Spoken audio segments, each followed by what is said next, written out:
परिशिष्ट 1। श्री चैतन्य महाप्रभु पूर्ण पुरुषोत्तम भगवान हैं।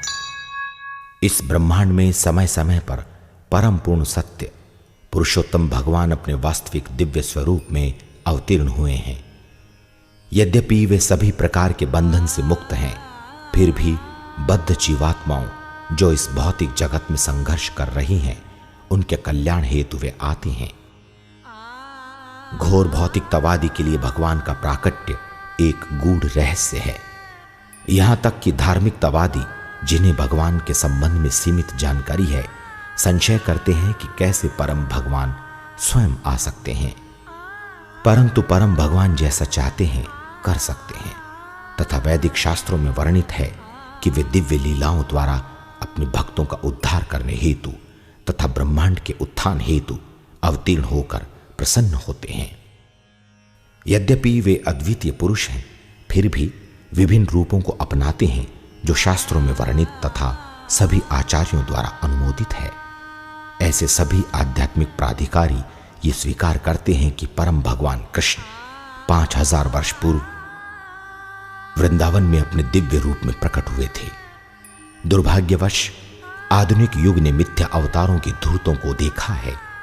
ऐसे ढोंगी लुभावनी वाणी से मूर्ख लोगों को उन्हें भगवान मानने के लिए संभ्रमित करते हैं। ऐसे अबोध इस बात से अनभिज्ञ होते हैं कि अवतार षड ऐश्वर्य, समस्त धन, समस्त बल, समस्त ख्याति, अतुलनीय सुंदरता, पूर्ण ज्ञान तथा संपूर्ण वैराग्य से परिपूर्ण होना चाहिए, परंतु पाखंडी धोखा खाना चाहते हैं। अतएव ढोंगी ईश्वर को स्वीकार करते हैं। ऐसे अनुकरण से छल करने वाला तथा छला जाने वाला दोनों नरक में गिरते हैं। एक वास्तविक अवतार के आने तथा उसके असाधारण कृत्यों, जिन्हें महान योगियों के लिए कर पाना असंभव होता है, उनके बारे में शास्त्रों में प्राप्त वर्णन स्पष्ट संकेत देते हैं। पूर्ण पुरुषोत्तम भगवान होने के नाते भगवान चैतन्य ने इस मानदंड को पूरा किया, जैसा कि चैतन्य चरितामृत में विस्तार पूर्वक स्थापित है। वे सस्ते तथा कथित कृत्रिम अवतार नहीं थे। चाहे वे स्वयं कृष्ण हैं, फिर भी वे भक्ति के आनंद का आस्वादन लेने भक्त के रूप में आए तथा अन्यों को सिखाया कैसे उनकी यानी भगवान की आराधना करें। उन्होंने कभी भी स्वयं को परम भगवान के रूप में विज्ञापित नहीं किया, क्योंकि ये उनके भक्त के भाव में विघ्न डाल देता। इसलिए वे छन्न अवतार से जाने जाते हैं। जैसे कि श्रेष्ठ वैदिक साहित्य श्रीमद् भागवतम स्कंद 7 अध्याय 9 श्लोक 38 में भविष्य का कथन है कि परम भगवान कलयुग में छन्न वेश में अवतरित होंगे। छन्नः कलो यद भव सत्रियुगोत सत्वम। कलयुग में कई बार आप छन्न वेश में अवतरित होते हैं, अतः आप त्रियुग के नाम से जाने जाते हैं, वो जो 3 युगों में अवतरित होता है। कई बार विद्वान इस श्लोक की टीका इस प्रकार करते हैं कि भगवान इस जगत में कलयुग में अवतरित नहीं होते, परंतु ये भगवत गीता अध्याय 4 श्लोक 8 में उनकी घोषणा की उपयुक्त हैं। परित्राणाय साधूनां विनाशाय च दुष्कृतां धर्म संस्थापनार्थाय संभवामि युगे युगे। भक्तों का उद्धार करने, दुष्टों का विनाश करने तथा धर्म की फिर से स्थापना करने के लिए मैं हर युग में प्रकट होता हूं।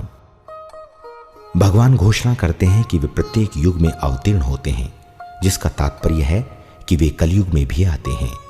वे कैसे इस युग में अवतीर्ण होंगे, इसकी पुष्टि श्रीमद् भागवतम में है। स्कंद 11 अध्याय 5 श्लोक 32। कृष्णवर्णं त्विषा कृष्णं सांगोपांगास्त्र पार्षदं यज्ञ ही संकीर्तन प्रायेर यजंती ही सुमेधसः। कलयुग में बुद्धिमान व्यक्ति भगवान के अवतार की जो निरंतर कृष्ण नाम को गाते हैं, संकीर्तन द्वारा पूजा करेंगे।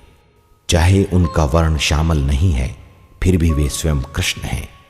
वे अपने सहायकों, सेवकों, शस्त्रों तथा गोपनीय पार्षदों से परिपूर्ण होंगे।